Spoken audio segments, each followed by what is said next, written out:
किसी भी धर्म का प्रचार नहीं है, लेकिन सत्य का प्रचार है। मैं सिर्फ आपको इतना बताना चाहती हूँ कि बाइबल कहती है मन फिरा स्वर्ग का राज्य निकट आ चुका है।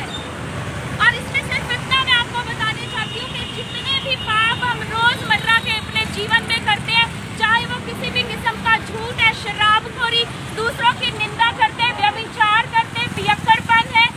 ऐसे सब पापों में यदि हमारा जीवन है, व्यभिचार में यदि हमारा जीवन है, तो हम परमेश्वर के नजदीक नहीं जा सकते। वो सर्वशक्तिमान परमेश्वर जिसकी आप सब लोग आराधना करते हैं, जिसकी आप सब लोग उपासना करते हैं, हम उस परमेश्वर के राज्य में कभी भी दाखिल नहीं हो सकते यदि हमारे जीवनों में पाप प्रभुता करते हैं।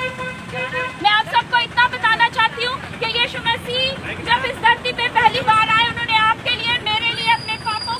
और आपके पापों के लिए, मेरे पापों के लिए उन्होंने क्रूस पे अपनी जान को कुर्बान किया। और वो दूसरी बार भी इस धरती पे उनका आगमन जल्दी होने वाला है, लेकिन अब की बार वो आपके और मेरे पापों का न्याय करने के लिए आने वाले हैं। इसलिए मैं आप सबसे ये विनती करना चाहती हूँ कि आप अपने पापों से अपने मनों को फिराएं, तौबा करें और पश्चाताप के साथ, हृदय के साथ, पश्चातापी हृदय के साथ परमेश्वर के साथ लौटें, अपने जीवनों को पवित्र करें, अपने हृदय को पवित्र करें और परमेश्वर के साथ पश्चाताप के साथ लौट आए, ताकि आपकी रूहें, आपके जिस्म, आपकी जान नाश ना, आपके परिवार नाश ना हो, बल्कि अनंत जीवन पाए। मैं यीशु मसीह के नाम में आप सबको आशीषित करती हूँ।